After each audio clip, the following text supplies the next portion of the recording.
Okay, be honest with me. How many of you have felt it? That wall. That brick wall of absolute brain fog that slams into you every single day, right around 2:30 p.m.? You've had your lunch, you're trying to get through the afternoon tasks, but your brain just checks out.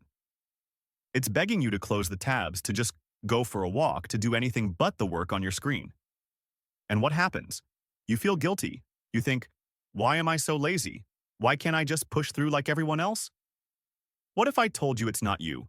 What if the problem isn't your discipline or your work ethic, but the fact that your 9 to 5 schedule is literally at war with your biology? That the reason you're constantly battling procrastination and afternoon burnout has nothing to do with you and everything to do with a workday designed for a different species? Stick around, because today we're answering, what is the real reason for a 9 to 5 workday? And spoiler, your brain isn't just complaining, it's rebelling. Let's rewind. We think of the 9 to 5 as just how things are, the default setting for adulthood. But it wasn't invented by neuroscientists or productivity gurus. It was essentially invented by a factory whistle. During the Industrial Revolution, factory owners needed to synchronize thousands of workers with machines that never got tired. Sunlight didn't matter. Your natural energy didn't matter. The machine's schedule did. So they packed people into shifts that maximized daylight for travel, 9 to 5, and treated human beings like, well, like biological extensions of the assembly line. Your great-great-grandparents adapted to that rhythm out of necessity. But your brain, your modern, creative, problem-solving 21st century brain, never got the update. It's still running on much older software. And that software has a very specific user manual. It's called your circadian rhythm. Think of it as your body's internal CEO. It doesn't care about your deadlines. It runs on light and darkness, and it dictates everything from when you feel hungry to when you produce melatonin to, yes, when you can actually focus. Your CEO has a very clear biologically optimized schedule. Around 9 a.m. after you've been awake a bit, cortisol peaks, and you hit a natural focus window. Great, that matches up. But then, your CEO has planned a dip in the early afternoon for restoration, and your 9 to 5 says, nope, power through. Then, your brain often schedules another potential focus window later in the afternoon. But by then, you've spent your best mental fuel fighting through the dip, and you're running on fumes. So you're not failing. You're trying to force your internal CEO to work a shift it was never designed for. Let's make this painfully relatable. Scenario: it's 1 p.m., you just ate. You open your laptop to edit that video, or write that essay, or code that project. And your mind just goes blank. You stare at the screen. You check your phone. You fall into a Wikipedia hole about the history of the paperclip. That's not a moral failure. That's your brain's ultradian rhythm, which are 90 to 120-minute cycles of peak focus within the larger day, screaming for a break. The 9 to 5 model says 8 hours of continuous output. Your brain says, I can give you 90 minutes of deep focus, then I need 20 to recharge. We ignore that. We drink more caffeine, we guilt scroll, and we burn ourselves out. And this is why so many creators I talk to fail at consistency. They try to force creative work into a rigid, industrial box, and then wonder why they're uninspired and exhausted. So, do we just rage quit our jobs? Not exactly. We become strategists. We start hacking the schedule from the inside. The goal isn't to blow up your calendar. It's to align it with your brain's natural power map. And it starts with one tiny, actionable step you can try tonight. Step 1. Become an energy detective, not a time manager.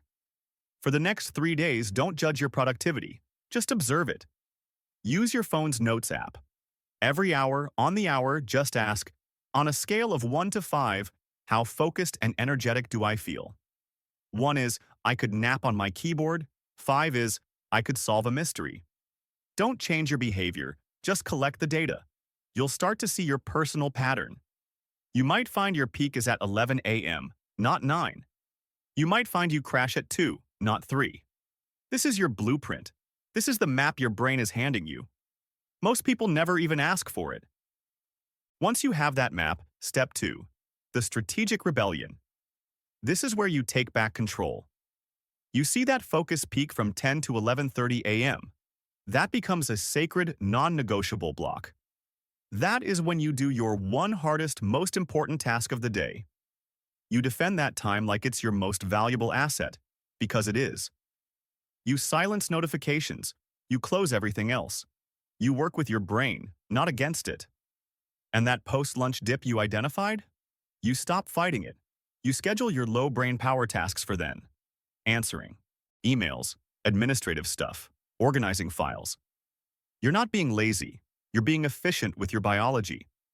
But here's the real secret, the one that fixes the consistency problem for creators and students alike. You have to redefine the workday. The 9 to 5 makes you think the work happens between those hours. But your brain's best ideas? They happen in the shower, on a walk, while you're doing the dishes. That's called diffuse mode thinking. It's when your brain connects dots in the background. The industrial schedule steals that from you. It says, if you're not at your desk, you're not working. What if you scheduled thinking walks as part of your workday? What if you told yourself, my job from 3 to 3:30 is to not look at the screen and let my mind wander on this problem? That's not slacking. That's accessing a higher level of cognition that the factory whistle never accounted for. The real reason for the 9 to 5 was control and synchronization for an industrial age. But we don't live there anymore. We live in the age of ideas, of creation, of cognitive work. And continuing to use that outdated schedule is like trying to run the latest video game on a computer from 1920. It's going to glitch, overheat, and crash. Your afternoon procrastination, your burnout, that feeling of being constantly out of sync, that's the glitch. That's your modern brain overheating in an antique frame. So your mission, starting right now, is to stop being a passive passenger in your day. Start being the architect. Take that one step tonight. Be the energy detective. Map your power zones, and then strategically rebel. Move one important task to align with your natural peak. Protect one post-lunch dip by doing something mundane. You don't have to quit. You just have to get smarter than the system. Let's level up together. Try it tonight and tell me in the comments what time your brain actually wants to work. I'll see you in the next one.